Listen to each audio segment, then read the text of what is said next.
बाप झील कहानी बाप झील खुश लगुच खुश लगुनि ये मन मन चुप चुप जाओ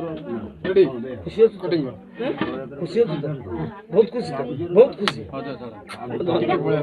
एटार बहु को जितेबाला मुझे पचारि बहु कौच मुझे विषय किसी जानी मत निशा मोर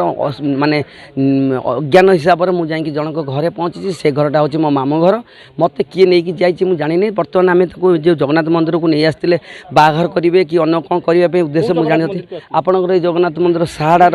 डिग्गी जो जगन्नाथ मंदिर अच्छी द्वितीय पुरी खबर पाइली जे आम धुसुरी थानार मत हेल्प कर सरपंच जी अच्छे सी संपूर्ण भाव मत हेल्प देती जहाँफल थ्रोर मुझे जाना पाइली जे मो बो ये आसूँ मैरेज करने कारण मो बो पाखे फोन फोन किसी नहीं सब नहीं जाते मो बो किसी कहींपारे एपाई संपूर्ण हूँ मोर थाना आम धुसुरी सरपंच जी अच्छा सी मत हेल्प कर।